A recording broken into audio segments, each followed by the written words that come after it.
Dalam Kamus Besar Bahasa Indonesia, menderita itu artinya menanggung sesuatu yang tidak menyenangkan. Jadi segala sesuatu yang kita tanggung tidak menyenangkan itu bisa dikategorikan menderita.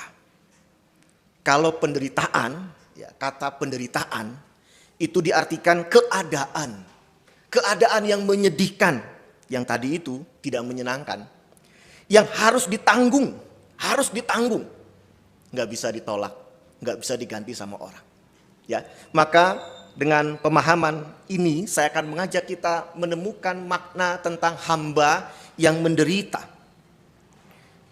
Pada kata hamba, kalau kita melihat sosok adalah Yesus Kristus sebagai hamba yang menderita, artinya sebagai hamba dalam kemanusiaannya Yesus hadir di dunia, ya, kurang lebih sekitar 33 tahun dalam catatan Yesus sejarah, melakukan sebuah amanah, mengerjakan sebuah perintah sang tuan.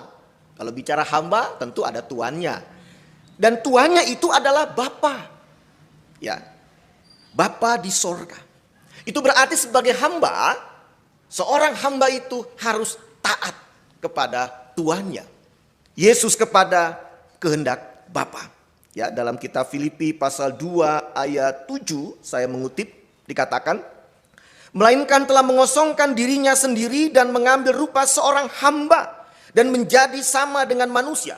Jadi menyebut Yesus sebagai hamba itu tercatat dalam Filipi 2 ayat 7. Mengambil rupa seorang hamba, ya, bukan seorang tuan dalam kisah Yesus semasa hidupnya di dunia. Kemudian kalau kita melihat kata menderita dalam hamba yang menderita, Bapak Ibu Saudara, maka kita bisa mengetahui Yesus sedang menanggung dosa-dosa manusia untuk dihapuskan. Kematiannya sebuah tanda di mana penebusan berlangsung. Jadi kalau bicara menanggung dosa-dosa manusia dengan cara apa? Dengan cara mati. Sebuah ritual pengorbanan, penghapusan dosa, maka ada hewan yang dikorbankan dan hewan itu harus mati. Yesus sebagai hamba yang menderita, mengerjakan tugas Bapa dalam penderitaannya itu, keadaan yang menyedihkan itu adalah di saat dia mati. Dan harus mati, ya. Karena dosa-dosa kita. Itu dalam 1 Korintus 15 ayat 3 saya mengutip, bahwa Kristus telah mati karena dosa-dosa kita. Itu jelas. Nah, saya mengajak kita melihat sosok hamba yang menderita pada Yesus ini. Ada dua sikap Yesus menghadapi penderitaannya. Kita bisa merenungkan ya dalam dua kisah ini. Yang pertama, Yesus tahu dia akan menderita. Dia bukan nggak tahu, dia tahu. Dia menyadari betul dia akan menderita, dia akan mati. Tapi dia juga tahu hari ketiga dia akan bangkit. Ya. Dalam Matius 17 ayat 2 disebutkan, anak manusia akan menderita oleh mereka. Ada penyebab penderitaannya adalah yang tadi saya katakan adalah oleh karena dosa-dosa manusia. Dan dia tahu itu. Dalam bacaan kita ayat 15 pasal 22 dikatakan, sebelum aku menderita, dia pun menekankan. Makan bersama dengan para muridnya adalah sebuah keadaan yang menyenangkan sebelum dia menderita. Nah, kalau saya inventaris penderitaan apa yang dia alami, dalam kisah selanjutnya kita mencatat dan mengetahui yang pertama adalah dia tidak nyaman, kondisi tidak menyenangkan, menyedihkan adalah dikhianati muridnya sendiri. Kadang kita itu sakit dikhianati bukan oleh orang jauh, tapi oleh orang terdekat kita, ya, dalam keluarga. Dan Yesus oleh mereka yang kurang lebih 3 tahun ikut bersamanya. Makan bareng, minum bareng, tidur bersama dalam satu kebersamaan ruangan yang ada. Berjalan bersama dalam pelayanan, diskusi, bercakap-cakap. Tetapi justru orang-orang itu lihat mereka mengkhianati. Yang kedua, keadaan tidak nyaman, tidak menyenangkan, sedih adalah di saat Yesus ditangkap seperti penjahat. Yesus sampai bilang, aku selalu ada loh di bait Allah. Memang aku ini penjahat kok begitu nangkapnya, diam-diam. dan dengan prajurit bait Allah. Yang ketiga apa? Dia merasakan penderitaan ketika dalam pengadilan yang tidak adil ada tuduhan-tuduhan palsu dan saksi-saksi palsu.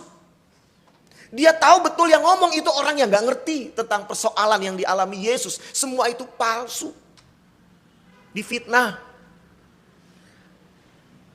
Rasanya tuh gak enak loh difitnah. Kita mau membela gak ada kesempatan tapi harus telan sendiri. Aduh, gimana gitu ya perasaannya. Yang keempat, derita yang Yesus alami adalah secara fisik. Dia dipukul, dia dianiaya, ya, sampai tubuhnya berdarah. Bahkan dia pun dihina dengan kata-kata, diolok-olok oleh prajurit yang menangkapnya. Bahkan direndahkan di saat dia disalib. Dan penderitaan yang kelima adalah ketika dia harus mengerang kesakitan di kayu salib dan mati.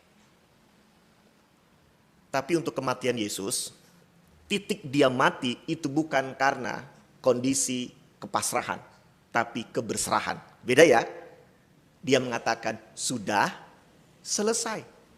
Bukan orang yang gelagaban dan akhirnya mati. Tapi kematian tidak menguasai dirinya sebab dia mengatakan sudah selesai dan dia mati.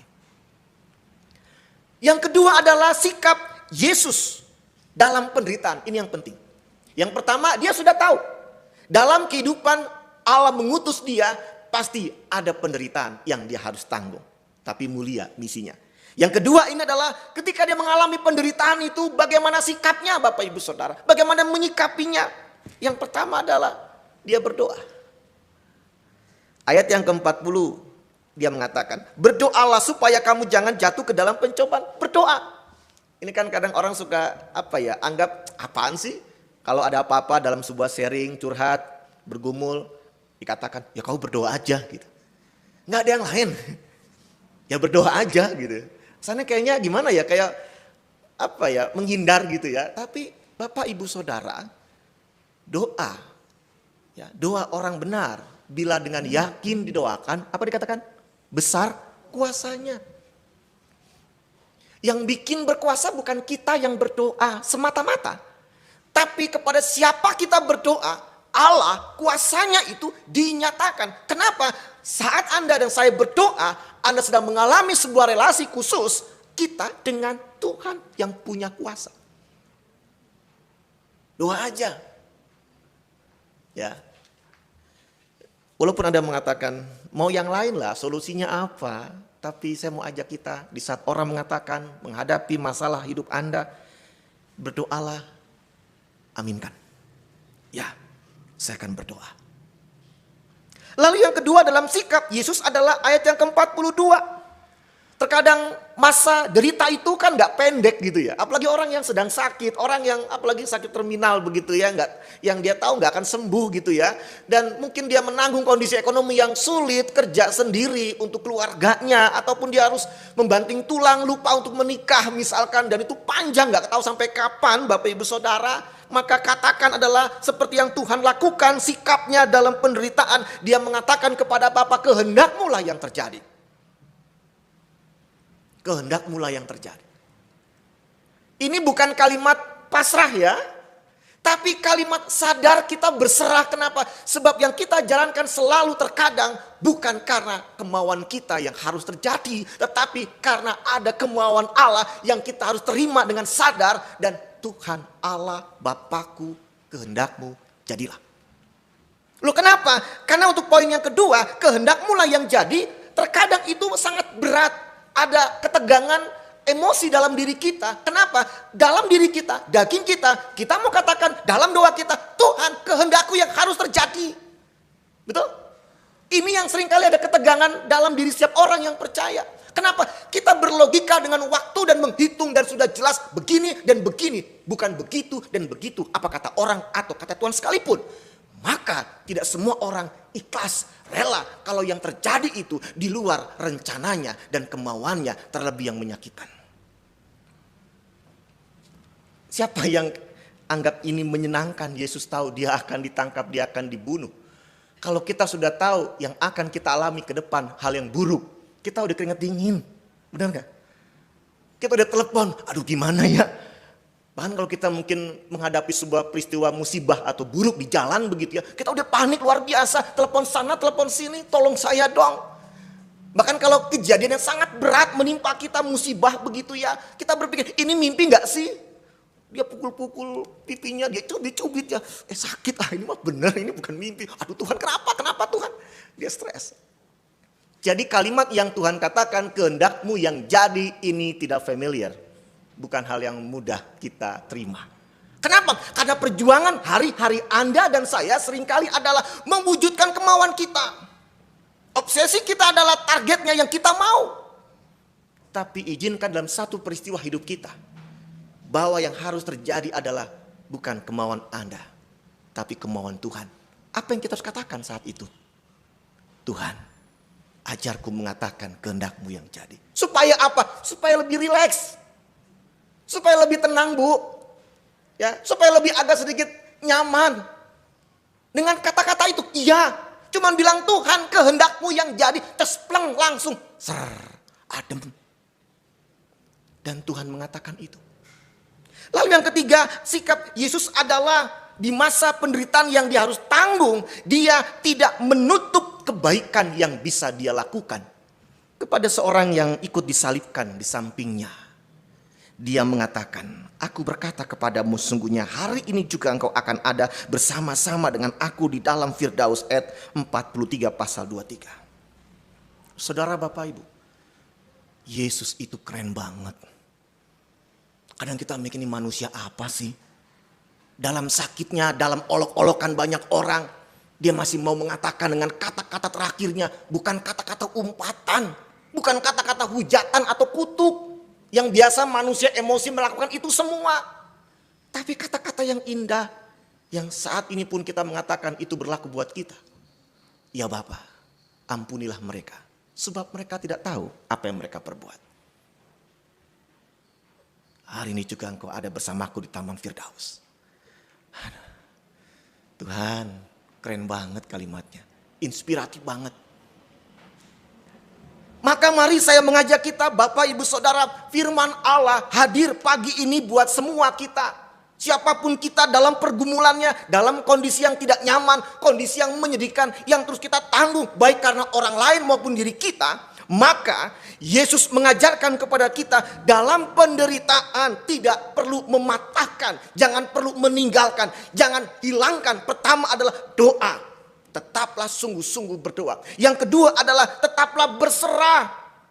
Jangan give up atau menyerah. Berserah dengan sadar kita mengatakan, Tuhan, ku berserah kepadamu. Dengan iman. Lalu yang ketiga, jangan patahkan semangat melakukan kebaikan di tengah orang yang membenci kita. Bahkan sekalipun kepada orang yang membenci Anda masih bisa katakan, aku berdoa buat kalian. Mata ganti mata, gigi ganti gigi. Itu kita banget, itu dunia banget. Itu bikin kita puas. Dengar orang yang gak suka sama kita menderita, kita tepuk tangan, rasain kau. Ya, lega. Dan kadang ada orang yang sampai hari ini karena sebuah kebencian menunggu kehancuran lawannya.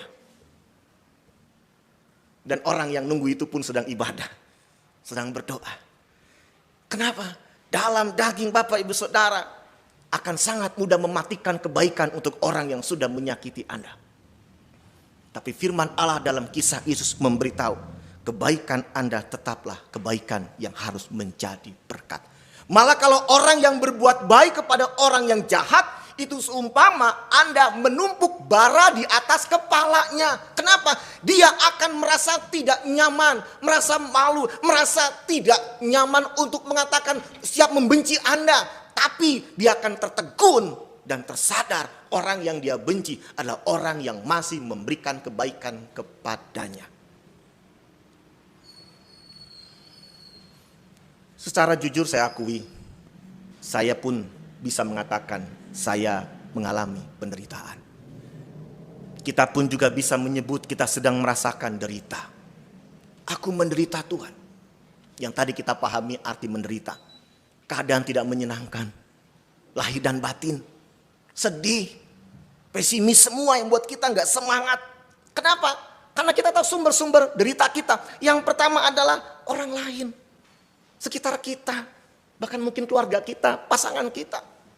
Demi sebuah rumah tangga utuh, kita menanggung derita perlakuan pasangan kita yang sangat tidak kita sukai. Atau anak-anak kita yang mengecewakan.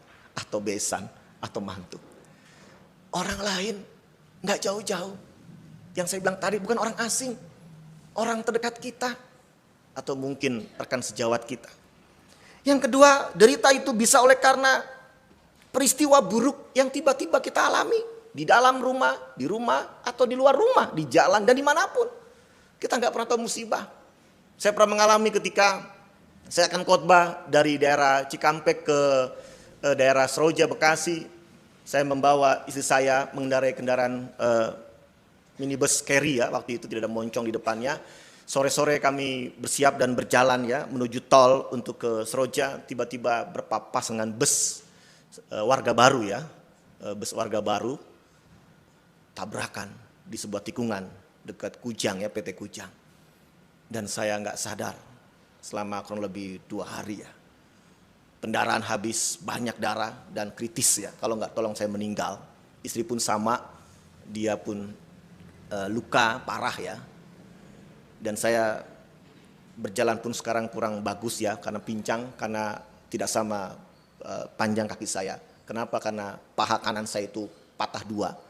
Paha kiri saya patah 1, tulang kering kaki kanan saya itu hancur. Muka saya ini agak pecah sebenarnya kalau dilihat lebih jelas ya.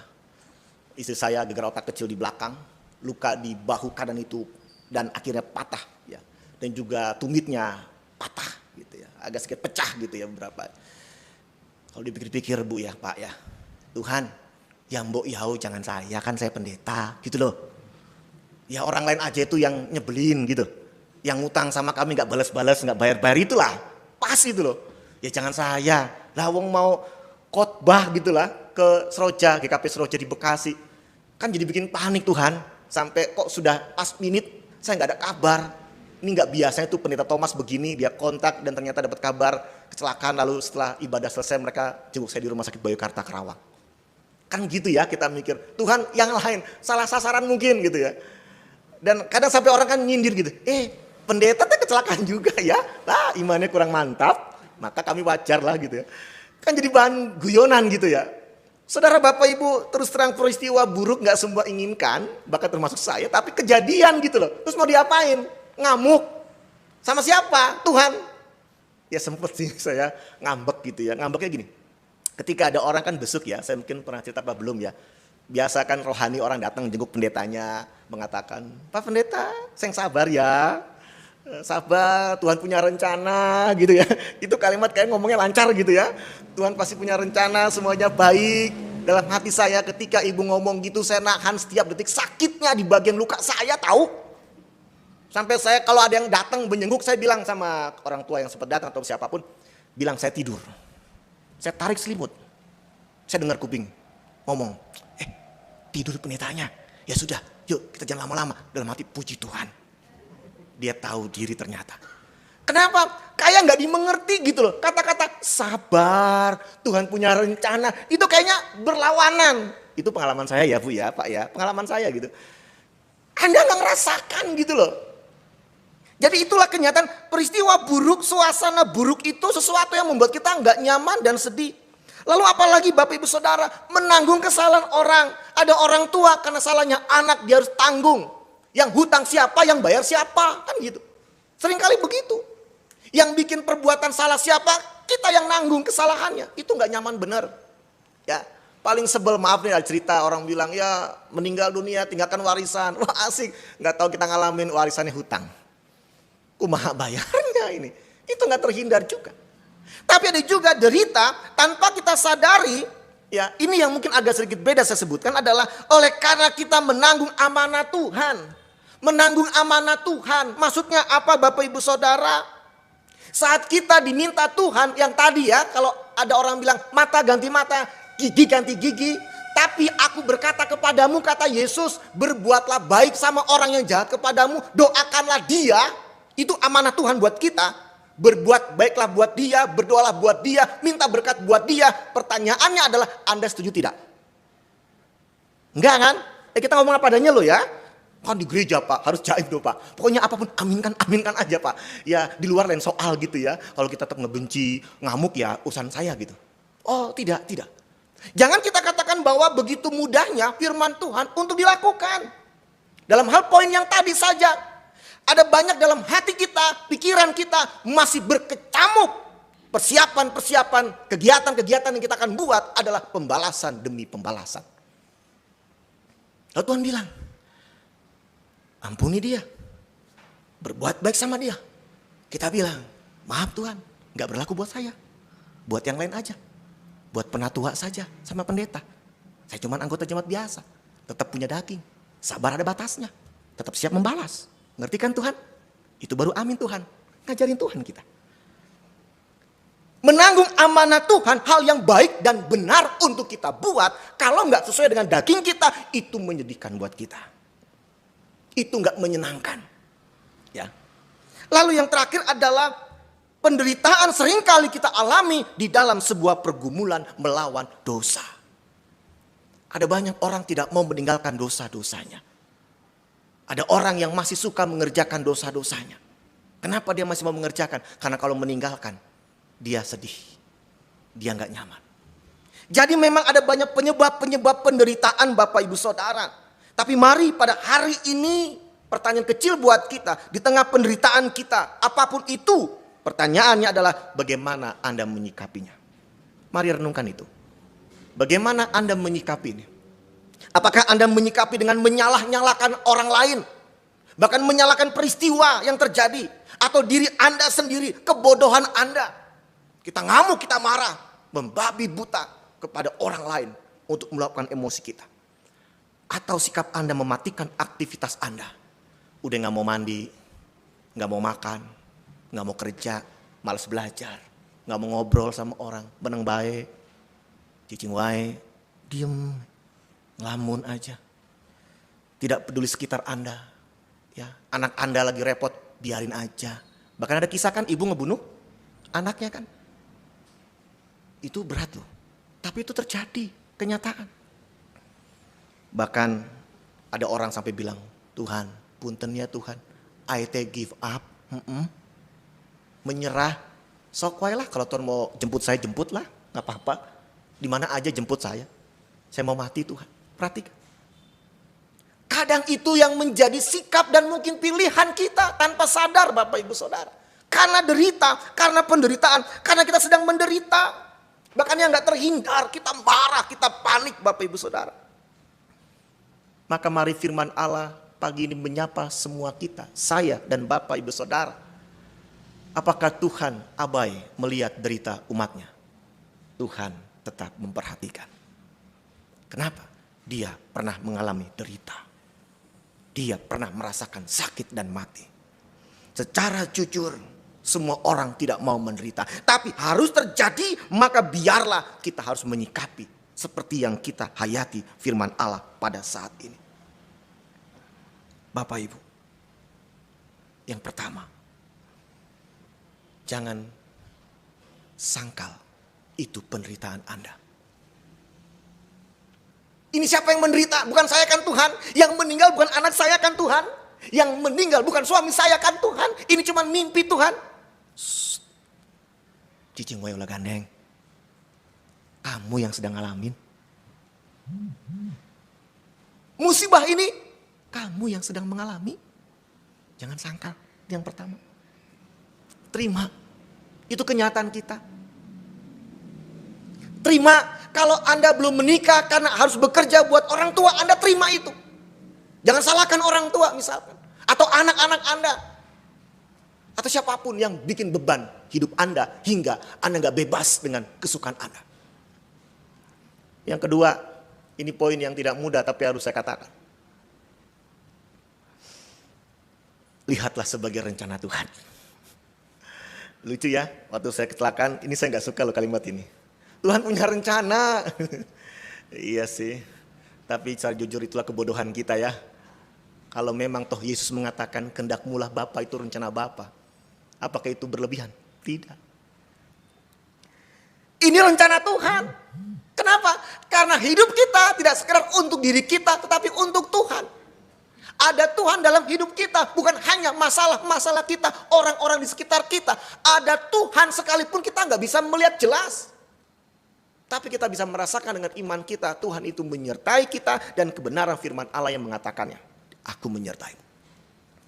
Sebagai rencana Tuhan, pengkhotbah mengatakan ia menjadikan segala sesuatu indah pada waktunya. Nah, waktunya siapa? Waktunya Tuhan. Kenapa? Dia lebih tahu hari esok ketimbang kita memprediksi hidup kita hari esok apa yang terjadi. Apakah itu penghiburan belaka? Kadang-kadang iya juga sih. Paling tidak menenangkan kita. Kenapa? Seorang anak yang meminta sesuatu kepada orang tuanya, "Pak, ma belikan ini," lalu belum dibelikan, dia marah. Tapi orang tuanya mengatakan, "Ada saatnya aku akan belikan." Artinya orang tuanya tetap punya rencana atas permintaan anaknya, tapi waktunya orang tua. Rencana Tuhan. Ada rencana Tuhan, maka itu berarti Bapak Ibu Saudara saya mau katakan buat kita. Kalau kita tahu ini kenyataan kita, penderitaan kita, kalau kita tahu ini adalah rencana Tuhan, maka kenapa kita mematikan semangat hidup kita, mematikan peran kita, mematikan fungsi-fungsi yang Allah izinkan kita kerjakan dalam tugas dan tanggung jawab kita.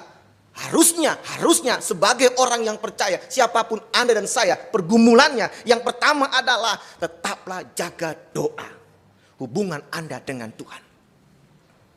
Tetaplah jaga doa. Doa orang benar bila dengan yakin didoakan besar kuasanya. Darah Yesus itu berkuasa. Dalam nama Yesus itu berkuasa. Dan itu Tuhan berikan buat orang yang percaya menyikapi pergumulan hidupnya. Jaga doa Anda. Yang kedua adalah dengan sungguh-sungguh harus saya katakan.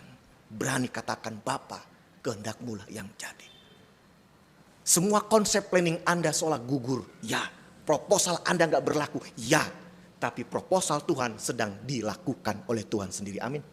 Buat hidup Anda dan saya. Jaga keberserahan Anda. Walaupun Anda melihat tembok, Anda melihat jalan tertutup. Tapi iman Anda melihat dalam keberserahan. Satu pintu tertutup, akan ada pintu lain terbuka, amin. Dan yang ketiga, jagalah kebaikan Anda. Justru di saat-saat yang Anda katakan gak nyaman, ini menyedihkan, Tuhan hadirkan Anda di situ dan Tuhan belum panggil mati Anda. Itu yang Esther persoalkan ketika diminta oleh Mordekai. Hadap raja, datang kepada raja. Esther bilang, kalau aku datang gak dipanggil, aku bisa mati, itu undang-undangnya. Tapi Mordekai bilang, justru untuk itulah engkau ada sebagai ratu. Maka mari saya mengajak kita, jangan sesali peran Anda, jangan sesali kondisi keluarga Anda. Kenapa seperti ini keluargaku, orang tuaku, anakku, pekerjaanku, semua yang kita bisa sebut kenapa kok aku ada di sini. Ketahuilah, di saat seperti inilah justru Tuhan mau katakan, aku menaruh engkau dan aku bersamamu mengerjakan semua yang terbaik sebelum kematianmu. Bagi Anda orang tua yang sedang sakit, usia lanjut, terminal, firman Allah mau katakan, jangan katakan Tuhan gak sayang sama Anda. Sekarang katakan dengan iman, Tuhan, aku tidak akan mematikan setiap nafas kebaikan buat orang yang masih kudengar, kutatap, kurasakan kehadirannya dengan kelemahanku. Soal kematian bagaimana caranya, itu urusan Tuhan.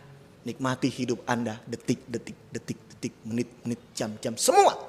Sampai tanpa Anda sadar, Tuhan, aku mau tidur ya, udah capek, udah malam. Senang melihat semuanya baik adanya dari apa yang sudah kulakukan. Dan Anda mungkin berpikir seperti dunia katakan, Anda dapat apa? Pamrihnya dari mana? Tuhan katakan, aku memperhatikan apa yang akan kuberikan buat jerih payahmu. Tuhan tidak pernah melupakan. Dan satu, kalau dibilang jerih payah kita diganti, bukan sekedar materi, tapi apa? Damai. Amin. Damai. Semangat ya. Tuhan memakai kita dengan caranya. Dan terimalah damai Tuhan. Amin.